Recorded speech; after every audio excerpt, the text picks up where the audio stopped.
Farm Week is a production of the Mississippi State University Extension Service. Today on Farm Week, we have two feature stories for you. You'll meet an Iraq War veteran who's turned to farming to help heal the wounds of combat. In our Southern Gardening segment today, Pansies, you'll see two varieties that can give you winter-long color. In the Food Factor, planning on making edible treats to send through the mail? We'll have some tips to help them arrive safe and ready to eat. In the feature story, the first one, you'll hear about the history of the cannonball. We're talking about Edam cheese. It's as much a symbol of MSU as bulldogs and cowbells. I don't think Prof. Herzer had any idea that this was going to be as big as what we have today. He wanted to produce a unique product that was not produced anywhere in the United States, and he was able to do that.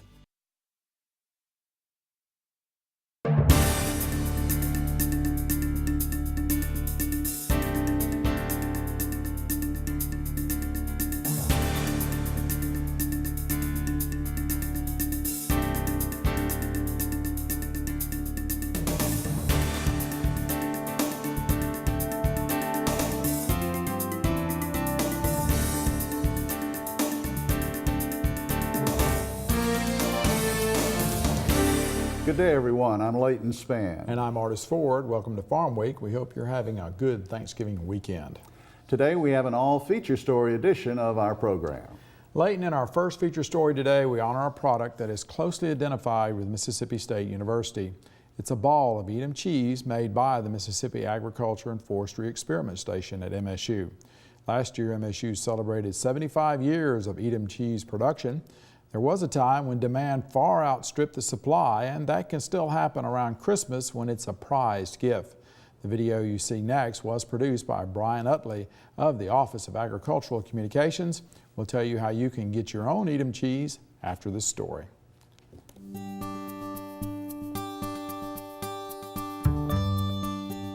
In 1938, Professor Herzer had gone to a national dairy conference, and he approached his former teacher and he asked him, says, what can I do to bring honor to Mississippi State?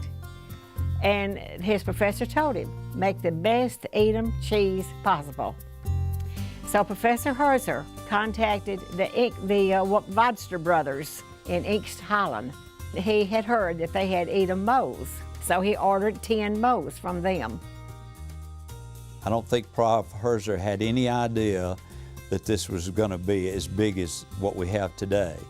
He wanted to produce a unique product that was not produced anywhere in the United States, and he was able to do that. If you look at their careers, the two that had the most impact on it would be Ed Custer and Joe Cardwell. As I said, Prof. Herzer started it, but didn't develop it. Custer was the business person. He was the plant manager type, the business production supervisor, that type quality control supervisor. Whereas Joe Cardwell, Dr. Cardwell, was a cheese person. That was his specialty. He taught the making of the cheese, how it was made, following the correct procedures, seeing that it was done correctly. Mule Folsom was the one that was making the cheese, but those two were the ones that were directing it. He and Cardwell knew what was going on. Whenever I introduce myself to somebody, I always tell them my name is Henry Fulgham, better known as Mule.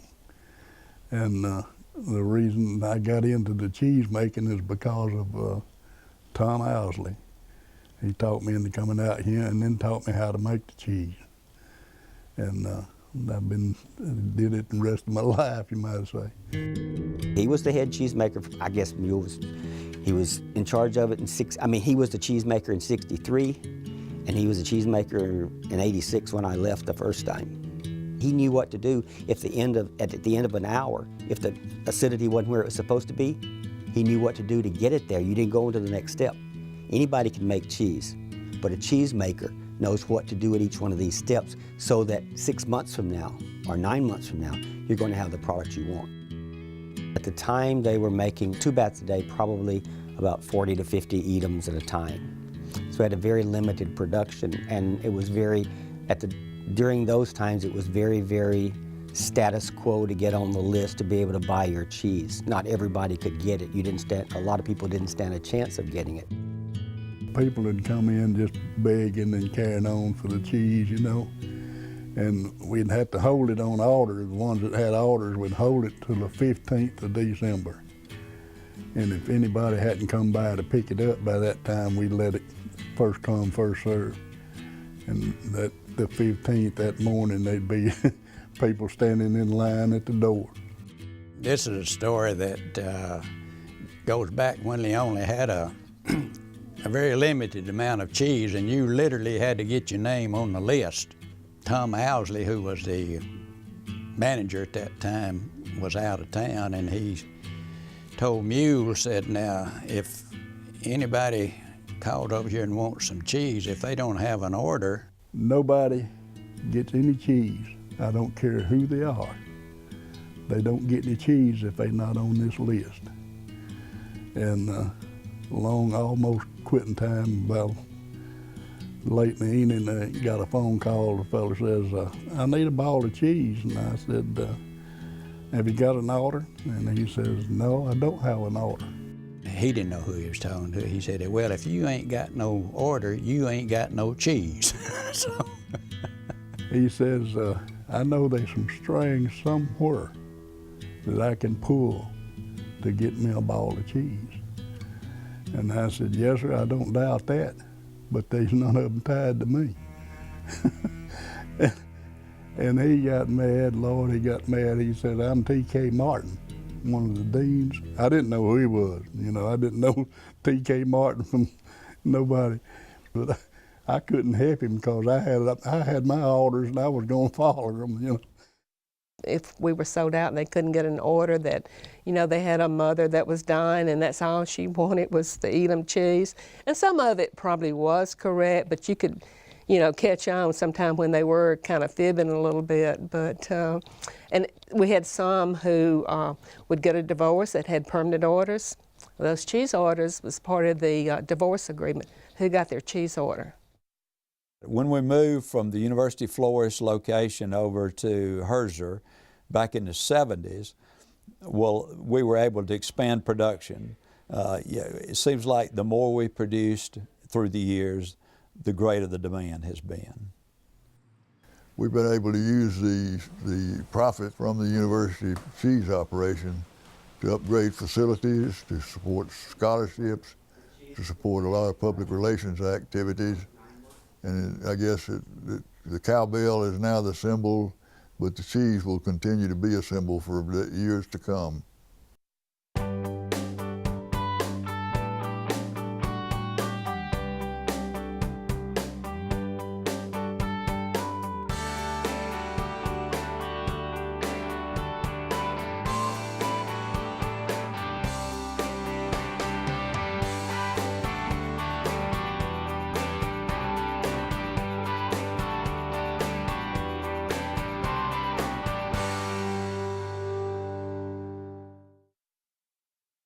Go to our Farm Week website, Facebook page, or YouTube if you'd like to see this story again on MSU's Edam cheese.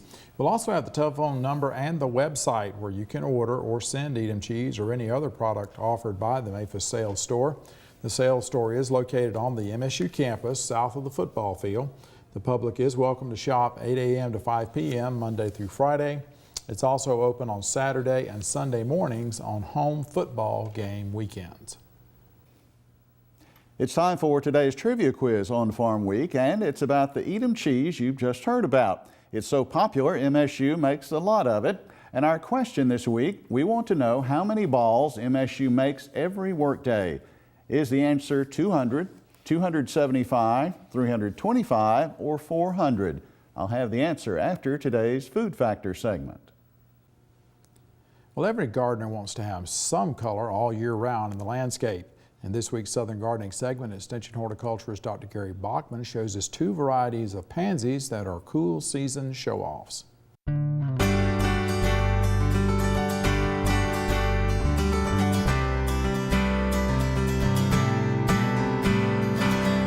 If there's one bedding plant that just can't be beat in our cool season landscapes, it has to be the pansy.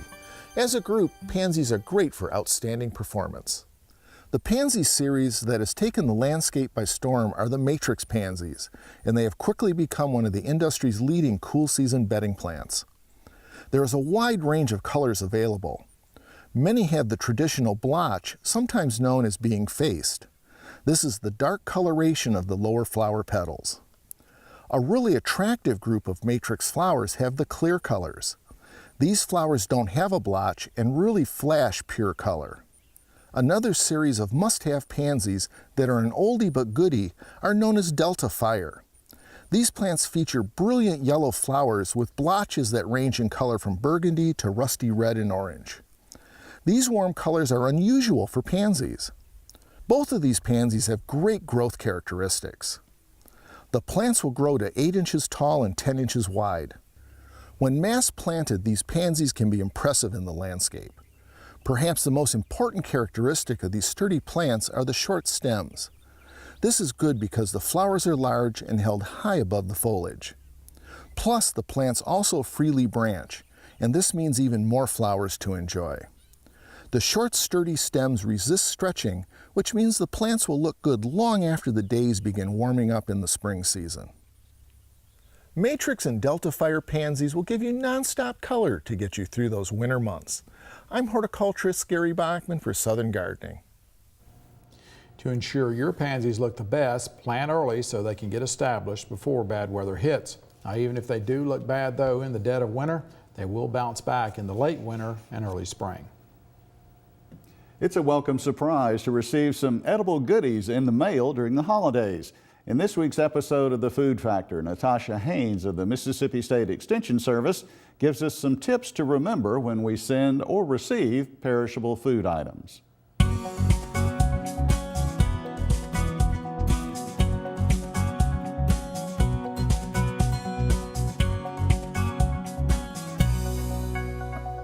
Mail order foods have been around for a while, and now ordering online makes it easy to send or receive a tasty gift.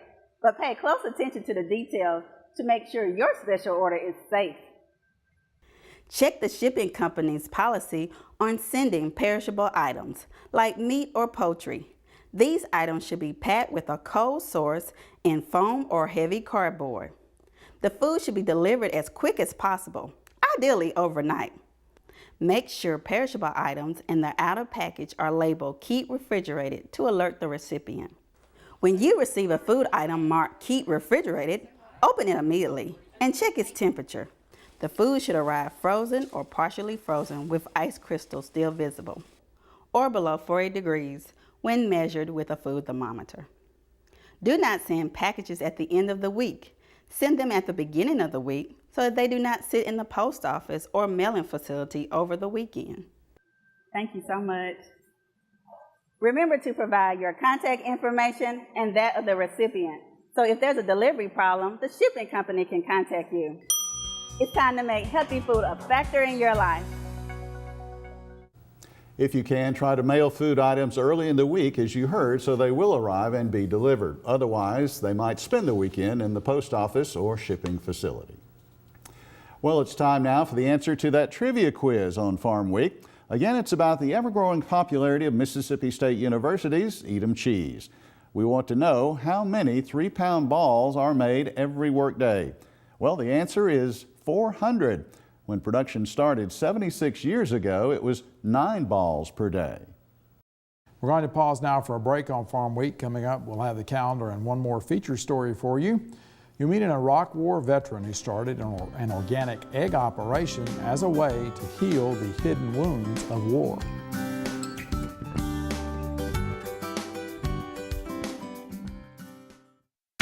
Our tradition of learn by doing is creating new opportunities. My 4-H is involved with service projects in communities all across our state. We develop leaders for Mississippi's future. My 4-H is science and technology, everything from computers and robotics to exploring our environment. My 4-H promotes active lifestyles and encourages physical fitness, healthy foods, and nutrition. My 4-H is Mississippi 4-H. Now, before we get back to our last story, let's look at the Farm Week calendar.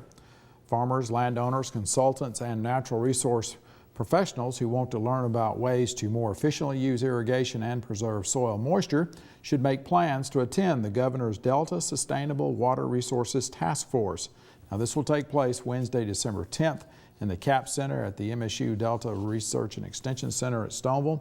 The hours are 9:30 a.m. to 3:20 p.m. Lunch will be served and there's no registration fee. Well, the 2015 Delta Ag Expo will take place Wednesday and Thursday, January 21st and 22nd. The location is the Bolivar County Expo Center in Cleveland. Managing profitability with low commodity prices is this year's theme. There will be more than 100 exhibitors on hand. In addition to the regular commodity sessions, there will also be an agricultural drone demonstration. You'll also learn about methods for controlling wild hogs. Go to our Farm Week website at farmweek.msucares.com for information on these and other events. Now check out this week's Farm Week Snapshot.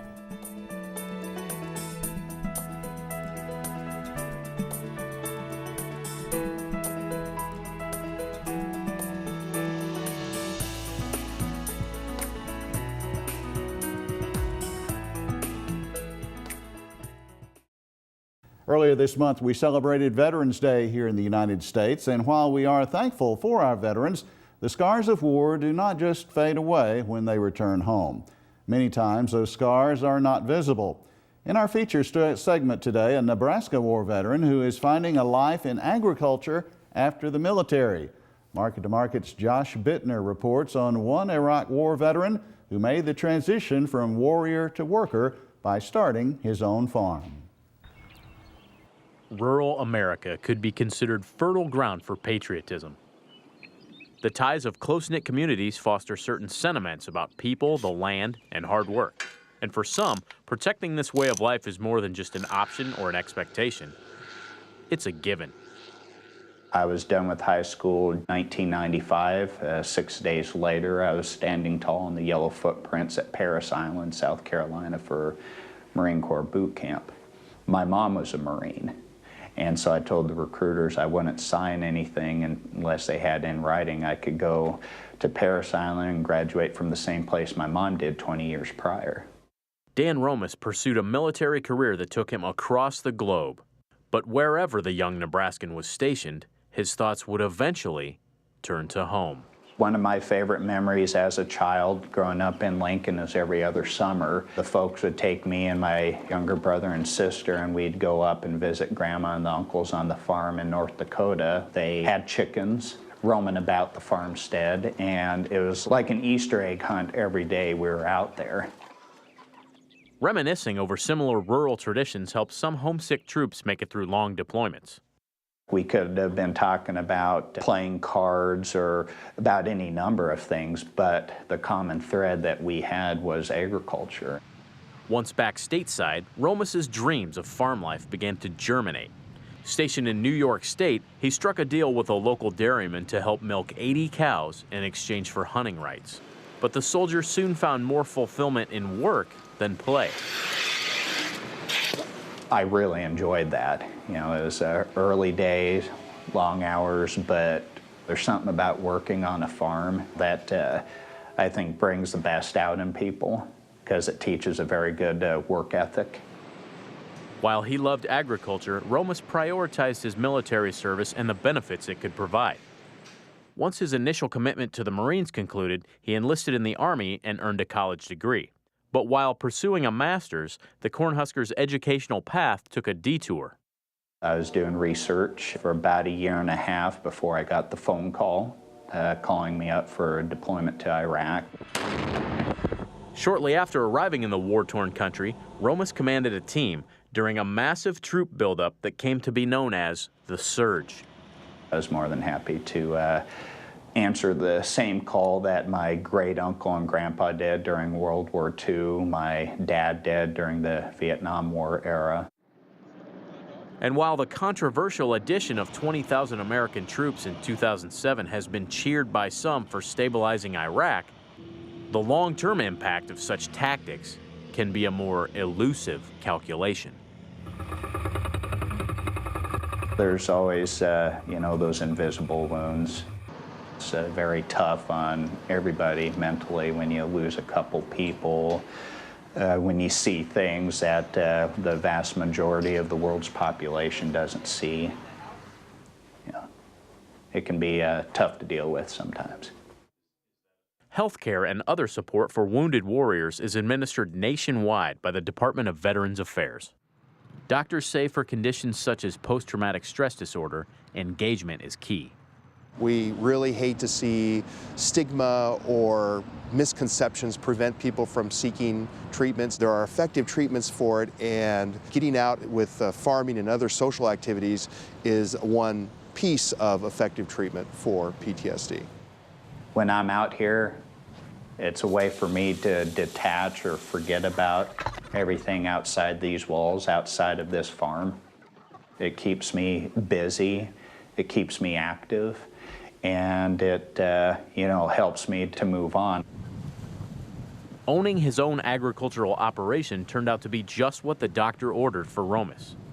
And by networking through the VA, he found a variety of state agencies and other groups that help veterans realize their entrepreneurial dreams. There's a good financial reason for doing what I'm doing now. It's a low startup cost, starting up a small poultry operation, compared to wanting to start up a dairy farm. Then there's the memories as a kid gathering up the eggs, being around the chickens on the farm in North Dakota. I think it's been a great help for him to have him feel busy and be something that he's interested in and something that can be a service to other people. A $6,000 grant and a $35,000 microloan covered the startup costs for Romas's Prairie Pride Poultry. And now 3 coops on 3 acres of land outside York, Nebraska, house a flock of 600 Rhode Island Reds. The winter hardy breed was able to withstand the frigid weather and began producing eggs early this year. Our motto here at Prairie Pride Poultry is happy hens lay healthy eggs. Embracing a strategy of sustainability, Romas's free-range chickens aren't fed antibiotics or hormones, and they're given the space to roam and eat grass and bugs. Sticking to his values has allowed the veterans operation to produce an economically viable product. We want our business plan to be a true roadmap for business success. Business specialist Carol Blood of Nebraska Self-Employment Services gave the green light to Prairie Pride Poultry. But Blood pulls no punches with disabled veterans and is quick to note the pitfalls and potential of being their own boss. Romas continues to receive business advice from the agency, which boasts an impressive track record in assessing the feasibility of new ventures. Our success rate is around 71%. National success rate for people without disabilities, about 33%, so almost 3 times the national average. And that success resonates with Prairie Pride Poultry. Dan Romas's hard work has garnered national recognition via point-of-sale branding on products produced by veteran farmers. And he has advice for fellow veterans considering a career in agriculture. Hey, chick, chick. Hey, chick, chick. You have to go out and meet them halfway. You have to seek it out, do your research, be diligent, and keep at it. There they come. And when you knock on their door, they're going to open it, and they're going to help you. And I'm living proof of that. They opened the door when I went knocking. For Market to Market, I'm Josh Bittner. You can watch this story on Dan Romas on our Farm Week website. That's farmweek.msucares.com. You can also watch Farm Week stories on our Farm Week USA Facebook page and YouTube. And we'll have a link to the Market to Market website where you can see that original story as well as read the script. Romas's Prairie Pride Poultry can be found on Facebook. Romas was honored in October at the White House. He was named one of the 10 Name a Champion of Change for his work to create employment opportunities for people with disabilities. And Leighton, also I've heard or did some research, apparently his organically grown eggs are really selling. Can't meet the demand for the eggs. Good problem to have. Well, that's the thing though, in any kind of operation like this, whether it be a big farm or a small operation, you still got to have marketing, you still got to have a need for your product. And he actually has gone out, found a niche market, which is okay. organically grown eggs, high dollar sort of product to have. So he's went through that, and the fact that they made him do that business plan though, see, they didn't just give him the money, there was a business plan, which is something that any business that we start, whether it be farm or otherwise, you need to have that there so you can follow that, and hopefully, you know, and even then, done his homework. even then you may not be successful, but you got a better chance of being successful with a plan. Well, we are at the end of Farm Week for this week. On our next show, we'll travel north to where there's a new way to feed livestock. Sugar beets are being used instead of corn. They also have the advantage of not being affected by early For frost. 1 million acres of the sucrose. In the Food Factor, we'll have some great tips for making all sorts of soups. In Southern Gardening, we'll also have some great ways to have cool season color. And if you'd like further information on a Farm Week store, you need to get in touch with us. You can write us. Our address is Farm Week Box 9625, Mississippi State, Mississippi 39762. You can also telephone us. Our telephone number is 662-325-2262.